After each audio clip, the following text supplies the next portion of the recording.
I welcome you all. In this video, I'm going to explain you the solution of problem based on knuckle joint. So now this is the first problem. This problem was asked in the university examination May 2019. So let us read the problem. Design a knuckle joint to connect two circular rods subjected to an axial force of 60 Newton. So the axial force is given, it is 60 Newton. Further, assume the following permissible stresses for both rod and pin. So in this problem, the permissible stresses are directly given, so we don't have to calculate the permissible stresses. And again, the important point is these permissible stresses are same for both rod and pin.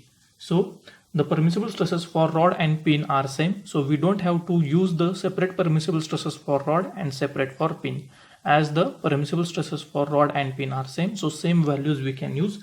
So now let us check the given permissible stresses.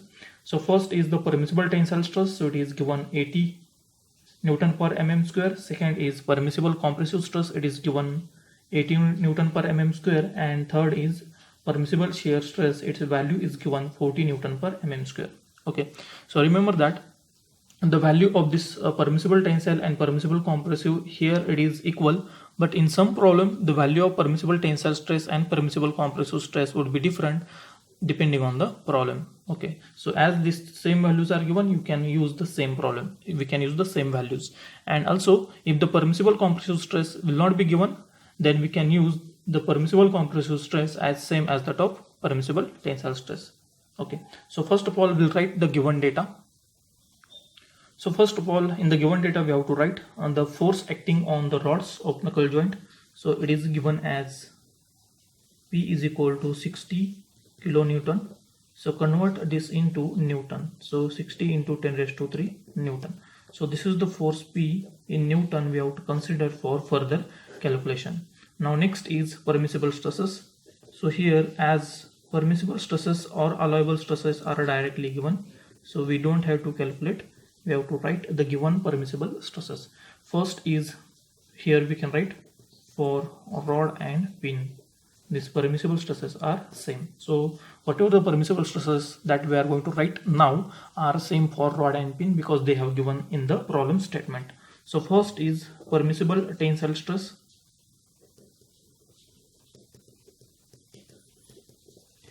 Permissible tensile stress, which is denoted by sigma t, it is given as 80 Newton per mm square. So first of all you have to write the given data like this. Now next you can write the permissible compressive stress is equal to 80 Newton per mm square, permissible shear stress is equal to 40 Newton per mm square. So let us write this further data. So I have written, as per discussion, I have written here the permissible compressive stress sigma c is equal to 80 Newton per mm square. Permissible tensile stress is denoted by sigma t, permissible compressive stress is denoted by sigma c, and permissible shear stress is denoted by tau.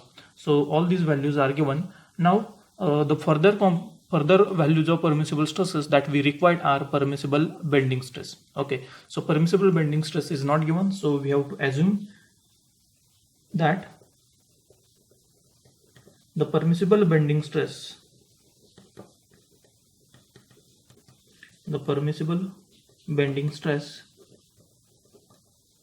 which is denoted by sigma b, we have to take equal to permissible tensile stress, and the value of permissible tensile stress is 80 Newton per mm square.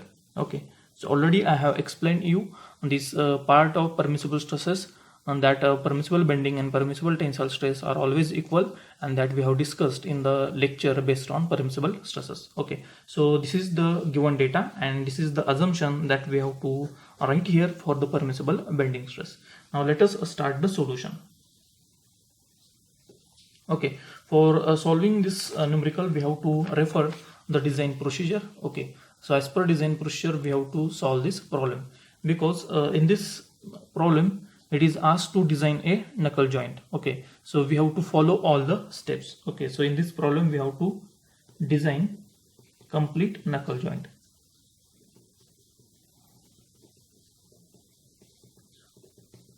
Okay, in some problem maybe some steps we have to refer and we have to solve some steps only from the design procedure, but here such things are not mentioned. So here only it is mentioned that design a knuckle joint. That means we have to follow all the steps. Okay, so first step is, so from this design procedure we can see that the first step is calculate the diameter of a rod, and diameter of rod D is given by this equation. So we have to write this equation in this step number 1. So as per this design procedure, I have written this calculate diameter of rod, and this equation I have written here. Now in this equation we have to put the values from given data. Now here P value is 60 into 10 raised to 3, that we have to put here. So 4 into 60 into 10 raised to 3 upon pi into the sigma T is nothing but the permissible tensile stress for rod. Now in this problem the permissible stresses for rod and pin are same, so we have to use this given value of permissible tensile stress sigma T, which is nothing but 80 Newton per mm square. So we have to put this value of sigma T here. So sigma T is equal to 80, and if you calculate this answer of D, it would be 30.90 mm. From manufacturing consideration we have to round off this value which is in fraction. So I will take this value as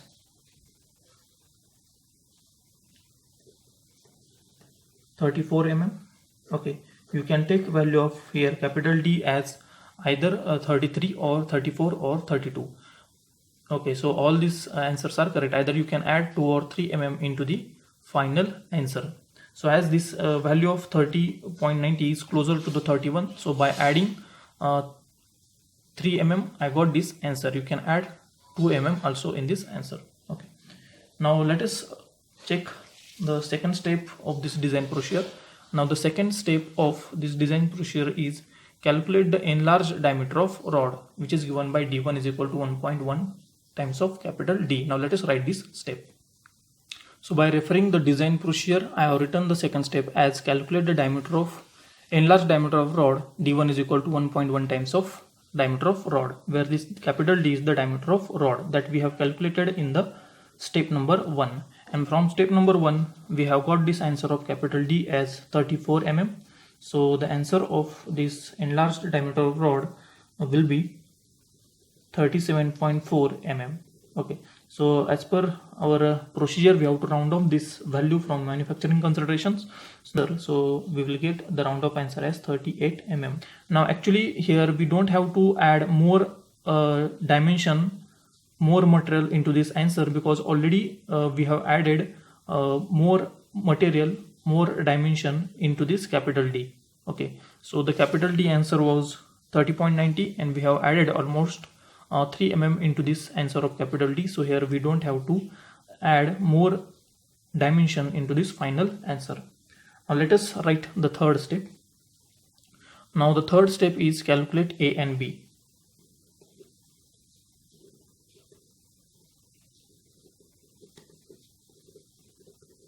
Now we know that A is the thickness of fork end, which is given by equation 0.75 times of capital D, and B is equal to thickness of I end, which is given by 1.2 times of capital D, where capital D is the diameter of rod.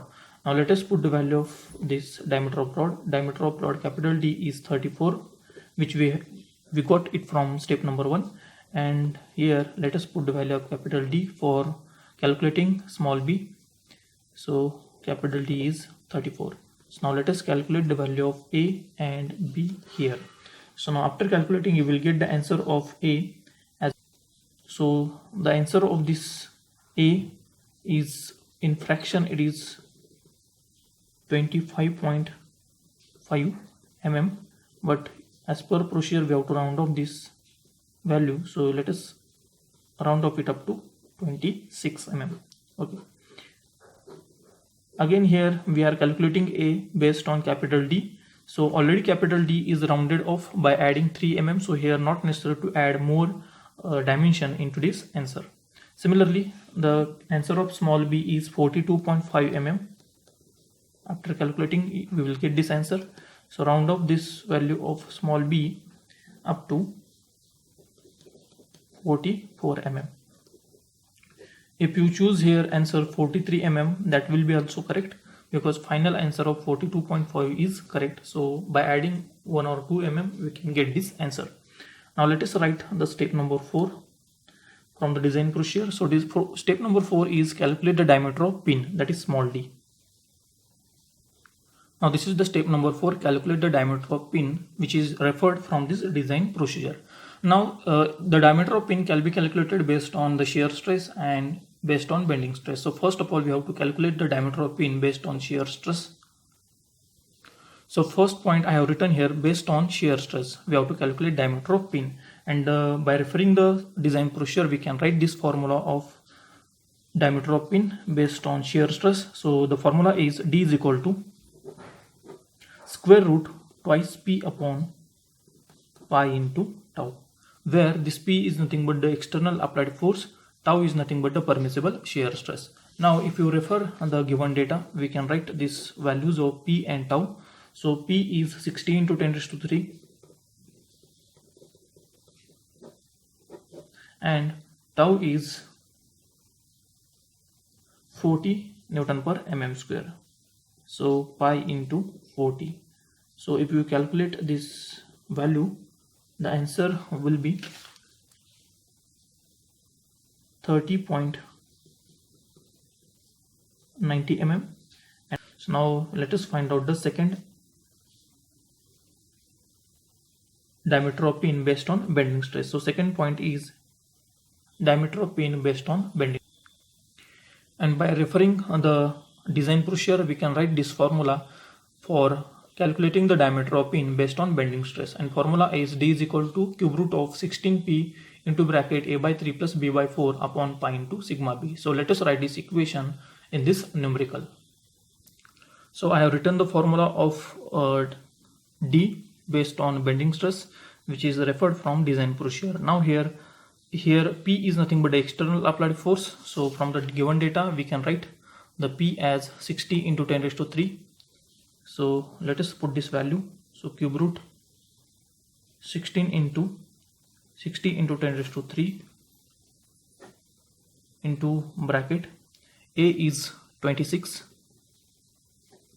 A upon 3, 26 upon 3, and B is 44. So 44 upon 4 upon pi into sigma b. Now we have assumed the permissible bending stress sigma b is equal to permissible tensile stress, and its value is 80. So let us put this value and let us calculate the diameter of pin based on bending stress. If you calculate this diameter of pin, you will get the answer as 42.19 mm. Okay, and now it is a very important point. We have calculated the diameter of pin based on shear stress, its value is 30.90. We have calculated the diameter of pin based on bending stress, it is 42.19. And as per a design procedure, we have to select the maximum value from above two values. So this is the diameter of pin based on shear stress, this is the diameter of pin based on bending stress, and we have got this answer. So now we have to write one statement here, selecting maximum value. So selecting maximum value from above two values. So therefore diameter of pin D is equal to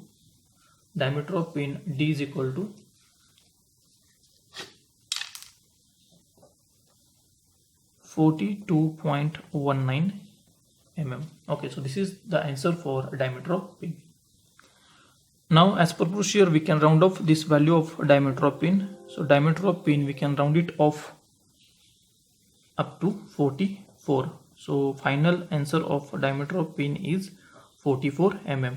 This value of diameter of pin we have to refer for further calculation. Now after calculating the diameter of pin, that is after completing the step number 4, we have to go to the step number 5. And step number 5 is calculate the DO and D1, and we know that this DO is nothing but the outer diameter of 4 and eye, and D1 is nothing but the outer diameter of pin head. Okay, so these two dimensions are calculated from the standard relation, and the standard relation is DO is equal to twice D, where D is the diameter of pin and d1 is equal to 1.5 times of diameter of pin, that is small d. So we can write this relation as do is equal to twice d and d1 is equal to 1.5 times of diameter of pin small d.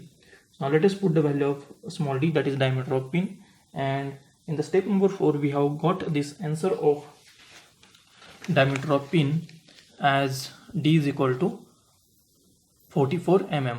Okay, so this is the diameter of pin which we have got it from step number 4. So let us use this value. So let us put the value of d as 44 here and again here. So the answer of DO will be 88 mm and answer of D1 will be 66 mm. Okay, so this is the answer of DO and this is the answer of D1. Now after calculating this DO and D1, we have completed this step number 5.